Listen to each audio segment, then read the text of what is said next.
నమస్తే అండి. ఈరోజైతే సడన్‌గా వర్షం స్టార్ట్ అయింది. మేము లేచేసరికి మబ్బులు పట్టేసినాయి. ఫుల్లుగా మేఘావృతం అయిపోయింది. ఏంటి వాతావరణం ఇలా మారిపోయిందని అనుకున్నాము. అనుకున్న ఒక అరగంటకే వర్షం స్టార్ట్ అయిందండి. ఇదిగోండి ఇలా వర్షం పడుతుంది ఈ విధంగా. పాపం రైతులైతే చాలా ఇబ్బంది పడతారు. మిరప తోటల వాళ్ళు, అలాగే బేరలు వేసుకున్న వాళ్ళు అవి చాలామంది చాలా ఇబ్బందులు పడతారండి. ఎక్కడే ఉంటాయి. మనకైతే చూడడానికి హ్యాపీగా కాస్త చల్లగా అనిపిస్తాయి కానీ మామిడి తోటల వాళ్ళు, బేరల తోట వాళ్ళు, అలాగే మిరప తోట వాళ్ళు చాలా ఇబ్బంది పడతారండి. రైతులందరూ చాలా కష్టపడతారు ఇప్పుడైతే. ఈ అకాల వర్షం రైతుల పాలిట ఒక శాపం లాంటిదండి.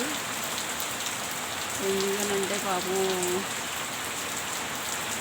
వాళ్ళు ఎక్కడ ఏమి ఎలా దాచుకోవాలో అర్థం కాదు. కొంతమందికి గోడౌన్స్ ఉంటాయి, కొంతమందికి ఉండవు. కొంతమంది ముందు జాగ్రత్తలో ఉంటారు, కొంతమంది వాతావరణం బాగానే ఉంది కదా అని వదిలేస్తారు. ఈ మార్చి నెల కదండి, మార్చి వెళ్ళి ఏప్రిల్ వచ్చింది కదండి. మార్చి నెల నుంచే గాలిదుమ్మలు స్టార్ట్ అవుతాయి. మొన్న ఒకసారి మార్చిలో ఒకసారి వర్షం పడిందండి. ఇదిగోండి ఇప్పుడైతే మళ్ళీ ఈరోజు ఇలా మబ్బు పట్టి సడన్గా వర్షం పడుతుంది.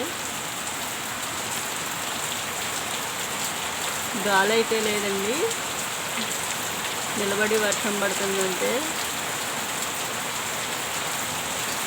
చాలా ఇబ్బంది పడతారండి రైతులైతే మాత్రం. ఈ వర్షానికి మిరపకాయలు అవి తడిసిపోతాయి. మామిడికాయలు అవి గాలిదుమ్ము లేదు, గాలిదుమ్ము ఉంటే కనుక రాలిపోతాయి. అదృష్టం కొద్ది గాలిదుమ్ము అయితే మటుకు ఇటువైపు అయితే లేదు. బ్యాన్ ఉన్న వాళ్ళు ఇబ్బంది పడతారండి. బ్యాన్ రోడ్లు అవి అక్కడే ఉంటాయి కదా, అవన్నీ పొలం వెళ్ళి చక్కబెట్టుకునే అంత టైం కూడా లేదు వాళ్ళకి. చాలా ఇబ్బంది పడతారు వాళ్ళు.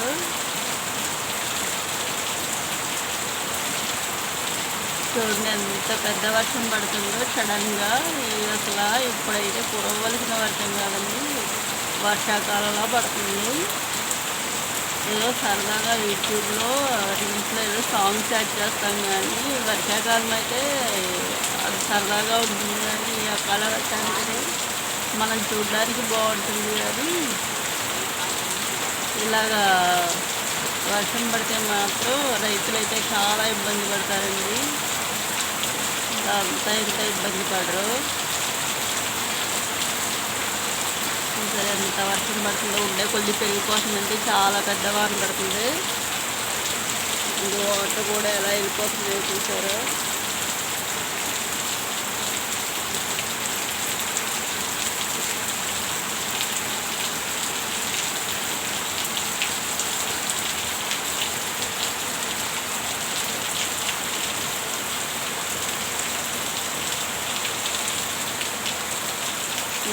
అక్కడే ఉన్నాయండి బట్టలు అవి బయట వదిలేసాము. లోపల వచ్చినంత టైం లేక సడన్గా పడిపోయింది వాన.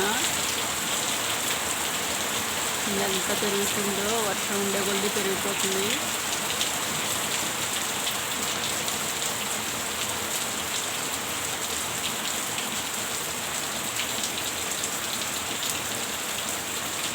ఇప్పుడు ఫ్లో అవుతుందండి.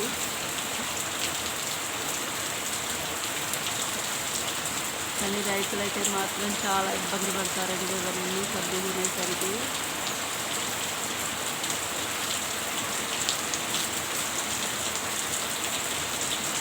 అనుకోకుండా కురిసిన వర్షానికి చాలా ఇబ్బంది పడతారు ప్రతి ఒక్కరు కూడా. ఇంకేంటి ఈరోజైతే మరి కాసేపు స్లో అవుతూ వస్తుంది వాన. మబ్బులు అయితే అలానే ఉన్నాయి. మరి తగ్గుతుందో ఏం చేస్తుందో చూద్దామండి మరి.